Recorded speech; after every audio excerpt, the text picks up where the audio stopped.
Cabin features. To open the cabin door, you pull on the outer door handler, being careful to hold and guide the door all the way open. Access the cab using the slip-resistant step and ergonomically placed grab bars.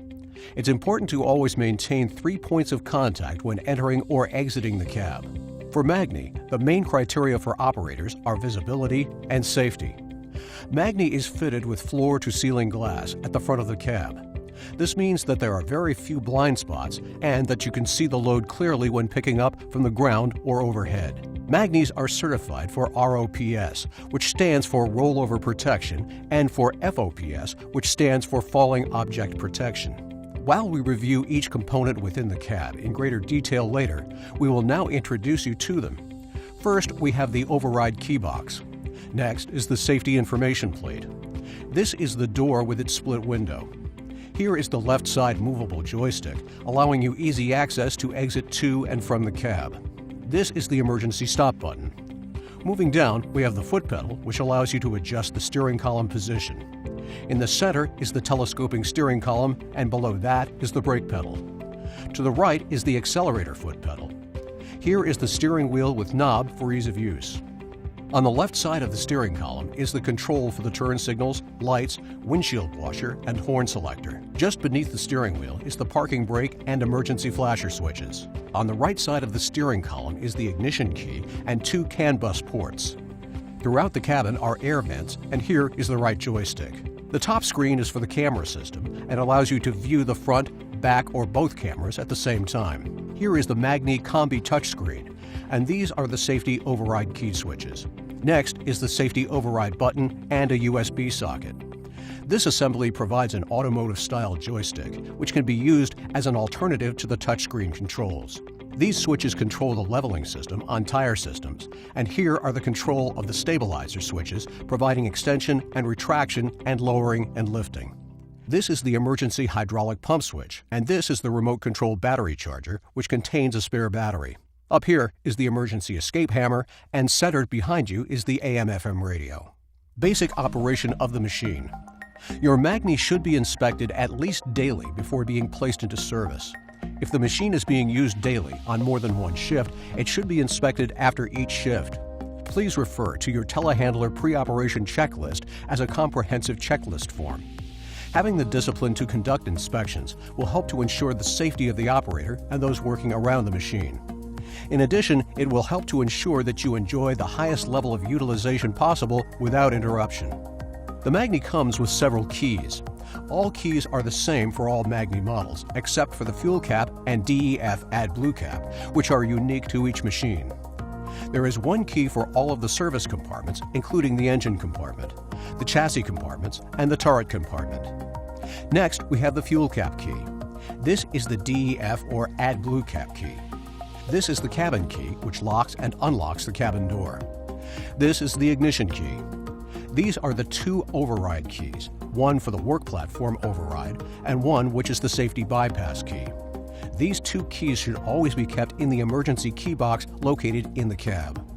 The innovative design of Magni's cab ensures unbeatable operator comfort and safety. When opening the door, it is suggested that you push in the door while pulling the handle.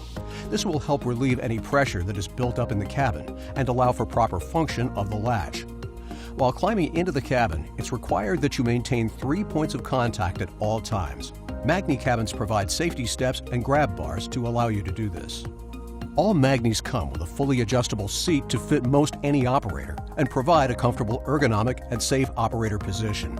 The seat has 6 individual adjustments. First, paying attention to the numbers on the dial, adjust the suspension by turning the regulator to your approximate weight, clockwise to increase and counterclockwise to decrease. Next, adjust the longitudinal position of the workstation by lifting the lower bar. This will allow you to comfortably work the pedals without obstructing your feet on the floor. Next, you'll want to adjust the longitudinal position of the seat only by lifting the upper bar. You'll want to adjust this so that you can grip the joystick without shifting your elbows with your arms relaxed on the armrests. Next, adjust the seat height by pulling or pushing on the white handle. The goal is to have your knees at right angles when your feet are resting on the floor. Next, using the handle on the right side of the backrest, push down to adjust the tilt. Lastly, you can adjust the lumbar support by turning the knob on the left side of the backrest, where there are 3 positions available. Once the seat adjustment has been completed, adjust the steering column by depressing the foot pedal to the left of the brake pedal. Next, adjust the telescopic position of the steering wheel by unlocking the lever on the right side of the steering column. Now that you're fully situated, fasten the seatbelt. This must always be done when operating the machine. There are 2 main reasons to use the seatbelt. 1, in the event of a catastrophic incident, you will be secure. Second, because Magnis are equipped with a seat switch, if the machine is moving and you were to bounce off the seat, the machine would come to a rapid stop, which could lead to damage of both the machine and the load. Magnis come standard with a radio. You can use this to access AM/FM stations or to plug your smartphone into it to play audio apps. There is also an auxiliary plug, which can be used to utilize a 2-way radio. Here is the microphone located in the cabin. Never adjust the radio functions while operating the machine. Now we'll review the door and window operation from inside the cab. To open the door from the inside, pull the lever and hold the door as it opens to ensure it does not fly open in windy conditions. The cab door is equipped with a window to allow for natural ventilation. Turn the lever counterclockwise to unlock it and push the window out, guiding it slowly all the way until it locks in place. To release and shut the window, turn the spring-loaded lever located in the driver's side window clockwise and guide the window to a closed position. Close the lever on the window to lock it in place. The rear window of the cab can also be partially opened to allow for natural ventilation. To open it, turn the handle clockwise and push it out. To close, pull back in and lock. In the event of an emergency where you cannot open the door to exit the machine, it may be necessary to break a piece of glass to create an exit path. A red hammer is located on the right side of the cab. This is to be used to break the glass on the door or window for the driver to exit. Do not use this on the windshield, as it is made of laminated glass and will not break for an exit. Note, the corners are the weakest points of the glass, so you would want to hit there if needed. Moving on to the steering column, on the left side is a multifunction control handle. The horn is activated by depressing the button on the outside of the controller.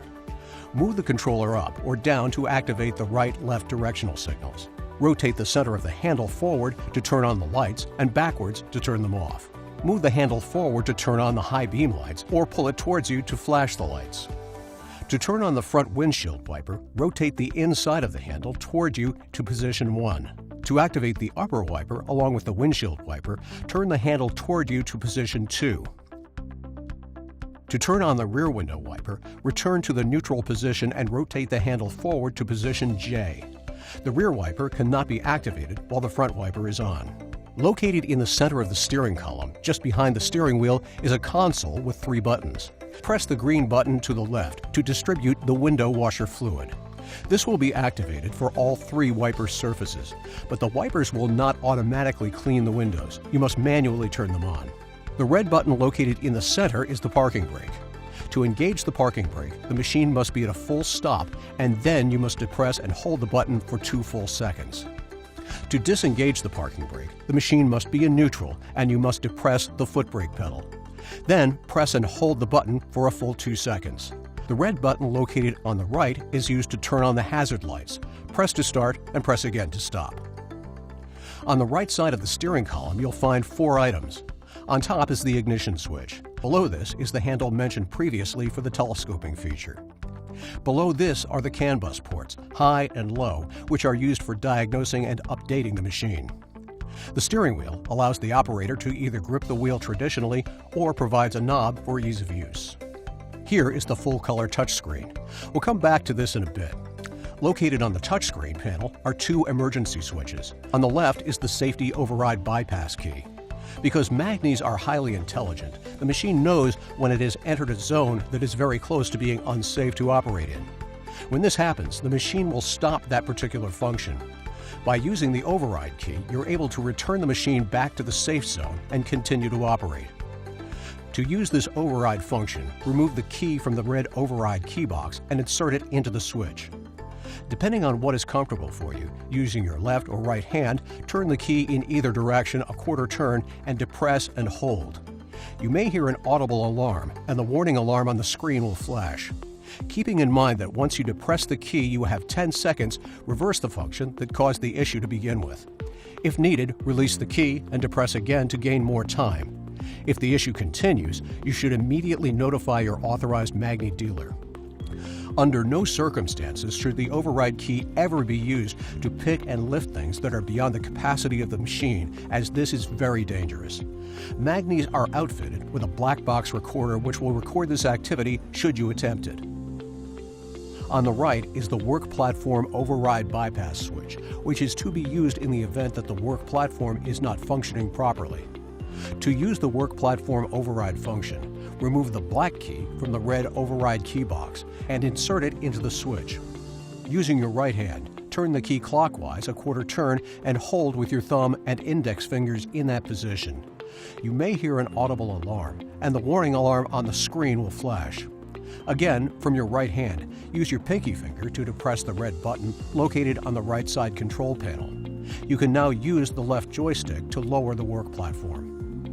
Located on the right side of the operator compartment is a control panel. It is very important that this panel and all components contained within it are kept clean at all times. You should definitely avoid spilling anything on it as well. Starting from just below the screen, on the left side, is a USB port with a black cap. This is only to be used by an authorized technician for updating the screen software. To the right of this is a red button, which is only to be used in conjunction with the work platform override key as described previously. Moving closer to you is the Magni Combi Touch joystick and touchpad. We'll cover this later. Next is the switch which controls the frame leveling when on tires only. This is a momentary switch, which means it works only while being held down. Depress the switch left to level left and right to level right. This would be used when traveling on a surface that is uneven or when using the machine as a forklift where the boom is fully retracted and you need to level the forks to make your pick.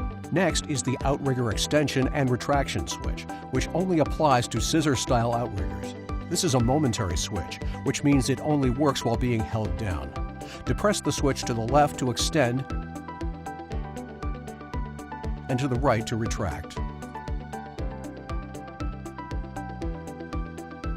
Next on the left is the outrigger up and down switch. This is a momentary switch, which means it works only while being held down. This switch is used for both pivoting and scissor-type outriggers. Push forward to go down and back to go up. Next is the auxiliary emergency pump in red. This is to be used when there is a power failure and you have either a load or work platform in the air. This will allow you to perform most of the hydraulic functions, including rotation, boom tilt, and telescopic movements in order to get the machine to a safe position while awaiting service. To utilize this, slide back the safety on top of the switch and press the button down to engage the pump. This is not a momentary switch. Once you press it, it will stay in place until you lift it up. Important, this switch is never to be used when the engine is on. Moving to the joystick controls, all RTH models are equipped with dual joysticks, with each having a deadman switch, which is a safety feature that prevents unwanted functions from occurring. You must engage the deadman switch while performing each joystick function. The left joystick is used to telescope the boom and rotate the cab. You push it forward to boom out and pull back to boom in. You move the stick to the left to rotate left and right to rotate right. The thumb roller switch is used to control auxiliary hydraulics for attachments such as a winch or grapple or saw. Moving to the right joystick, this is used to boom up and down and tilt the forks. You push forward to boom down and pull back to boom up. You move the stick to the left to tilt up and right to tilt down. The right joystick contains a 3-position thumb rocker switch, which is used as the drive selector: forward to drive, neutral, center to park, and back for reverse. To start the machine, insert the key into the ignition switch and turn it clockwise one click only. This will not start the machine. Rather, it will allow the machine to fully load all the software and systems necessary to operate the machine. To validate that the machine is ready to start, view the rollover indicator bar graph. which will be at 0 when ready. To start the engine, the transmission must be in neutral. Turn the key clockwise an additional click and hold until the engine starts.